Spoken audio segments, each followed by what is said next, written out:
There's one exercise that I think confuses people the most. And we've talked about it before, but I'm going to do this one again because I want to make sure we're clear about what has to happen. So this is about bracing. Why bracing is important? Because there are changes of the vertebrae that you have to be aware of. And it's good for back pain, and it's good for herniated disc, but it's also good for bulging disc, degenerated disc. Any part of the disc that's breaking down is going to change the way the vertebrae and the disc move together, one on top of the other. It's a unique structure, and when you have some challenges, it can perpetuate and it won't go away. So, education about back pain is absolutely the most important. It's important because when you understand why you have the problem and what needs to be done, you're more likely to do it. And that's just not me saying it. Those are studies proven that when you get it and you understand it, you do it. And when you get it, you understand, you do it, it gives you what? Control. It gives you control. It empowers you. It gives you autonomy. That's the goal. You can live pain-free. So, education. That's why I do these. Now, there's 5 steps to eliminating back pain. Number 1, move well. When you move well, okay, and you're not having sloppy movement patterns, then you start to heal. Number 2 is create stability. This is the area where bracing lives, in the stability. Although technically, and we've talked about this before, in the functional continuum, they're all interconnected. You need one to help the other. But in this particular case, healthy movements, and you need bracing for healthy movements, but bracing is the area where we're creating the stability. So we're going to have to talk about what instability is because you need to know why you're doing it. But stability is the one component of what we call the functional continuum. You have a problem because you have abnormal function. You have a herniated disc because you have abnormal function. You have a degenerated disc because you have abnormal function. One vertebrae on top of the other. The disc in between. Key here is there's little joints in the back. We don't spend a lot of time talking about these little joints, but we always say there's 3 joints to the spine. There's the disc joint. It's not technically a joint, but it's like a joint. And you've got 2 little joints in the back called facet joints. They all need to work together very well. And when they don't work together very well, that's when you start to have problems. So this key is this facet joint with the disc. We know the disc is like a jelly donut in the sense that the outside of the disc, there's a thick material called the annulus.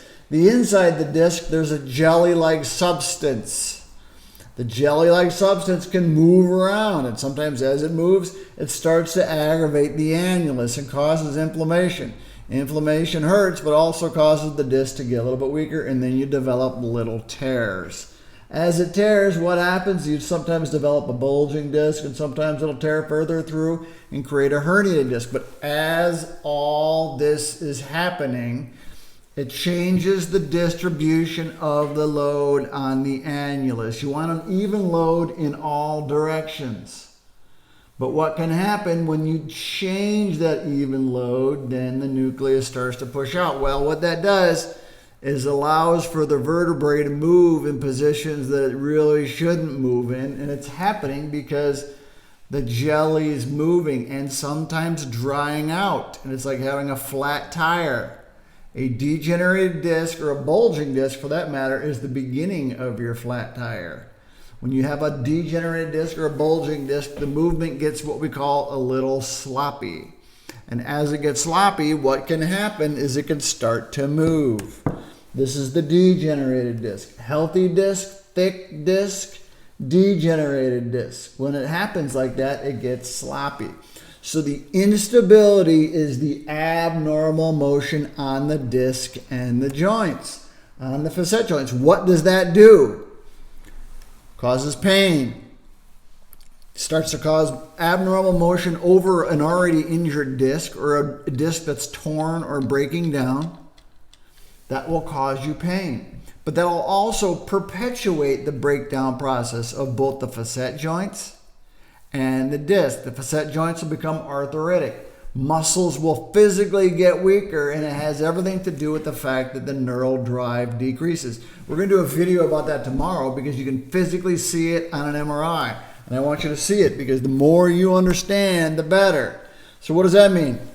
Vertebrae can go this way, front to back. That can be painful on the joint and on the disc. Again, it's because that disc is like a jelly donut and the jelly's starting to become a little bit dysfunctional and or leaking out. Okay? Same thing with those degenerated discs. It's even worse because then you start to get problems with the bone. That's a different kind of problem. But they all can be addressed with the bracing. And then you get the abnormal motion over the facet joint because the disc isn't doing what it should be doing. We've seen this on our MRIs. We do motion pattern MRIs. We see the disc move in and out, but we also see the way the vertebrae shift. They will shift into abnormal positions. That's called instability. So what's the goal? The goal is to have healthy movement patterns, which is really designed to make sure you're not over flexing and extending, and then avoid the micro movements of the vertebrae. Because even a little movement of a millimeter can be very, very, very, very painful. And when you get those little movements, very often it'll shut off the nervous system. It's this subtle movement that will change the way the nerve signals the rest of the body. So what do we have to do? We have to brace. How do we brace? We brace in a way that holds everything together. And it prevents that micro motion. It prevents the over-flexed spine. Okay? Proper movement patterns with proper bracing. Okay? Avoid the flexion or the extension of the spine depending on what your bias is. Now, there's two muscles that really do this very well. Transverse abdominis. Okay? It's not the rectus right here. It's not this muscle right in the front. It's the muscle sort of lateral to the front. So the belly button would be here. It's 3 inches off the belly button, and then it wraps all the way around to the back. That's number one. Obviously, you have it on both sides. Okay? Have to work that area. It's not the rectus, as we talked about. It's the obliques. But there's also the multifidus. We haven't talked about the multifidus, but the multifidus is the one that actually attaches to the spine. Okay?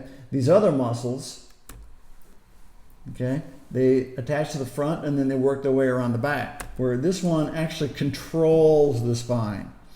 This muscle here, the multifidus, controls the movement of the vertebrae.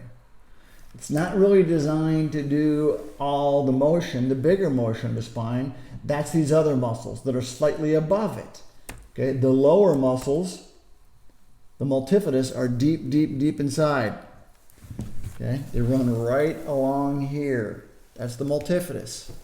That controls this motion, abnormal motion, front to back, side to side, rotation, overflexion, overextension. That happens right here.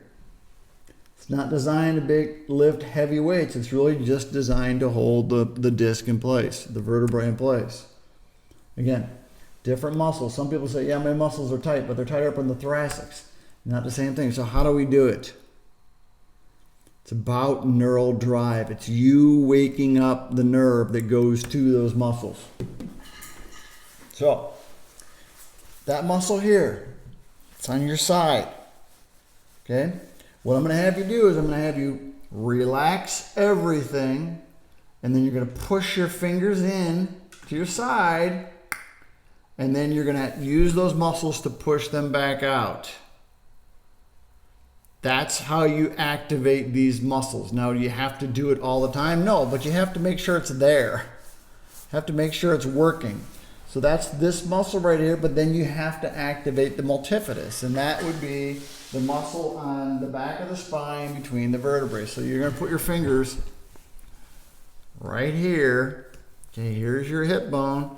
This part, this would be where your belt is, right here. Just right there, and you're going to feel them.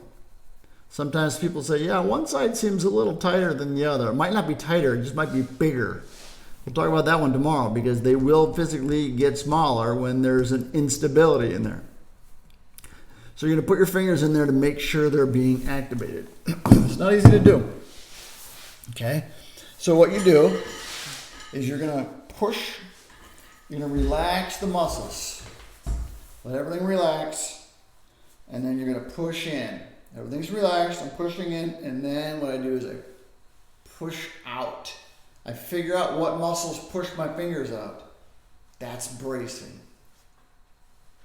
Just like that. So push your fingers in. It hurts a little bit. It's going to hurt a little bit.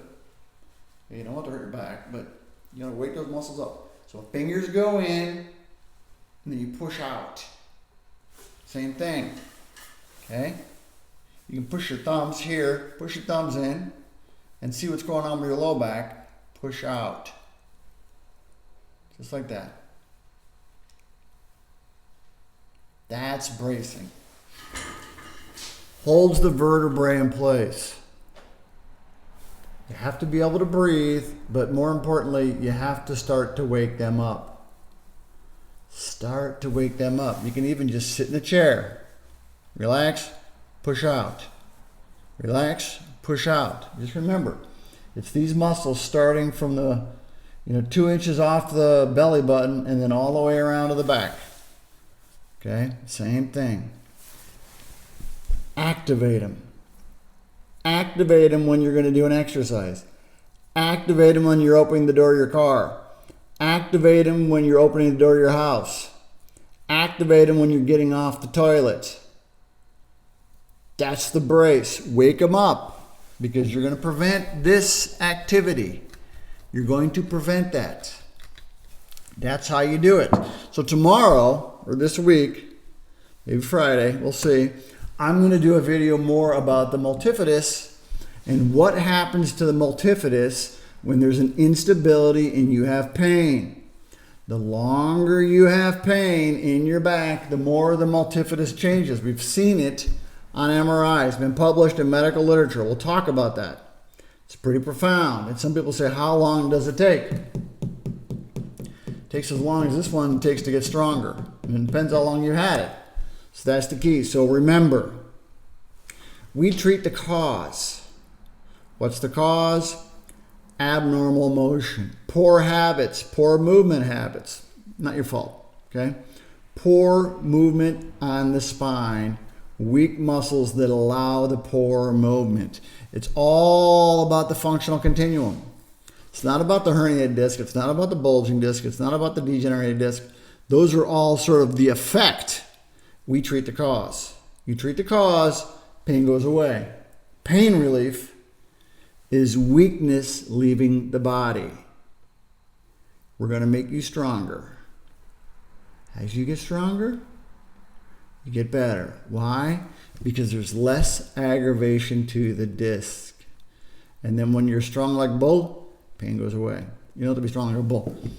You just have to get stronger. Every day, every day, every day, every day. A little stronger. That's how you win. That's how you win the day.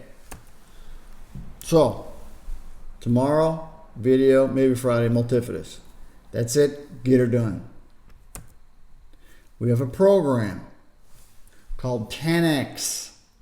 It's a step-by-step process where we walk you through the functional continuum. That's what gets you better. We've been doing this 30 years. We've figured it out. There is a way out. If you've struggled, it's because you didn't get the proper treatment. Not your fault, everybody else's fault. The system is not designed to make you better. This is the way out. We will help you get your life back. If you want access to our program, you can go to totalbackpainrelief.com 10x order. And there you'll find a page to learn more about it. You can sign up for it every week. You get new exercises to stabilize, to strengthen, to teach you proper movement habits. It's the most comprehensive, in-depth program available. Get it done. Get your life back. Boom. That's it. Get it done. Neural Drive.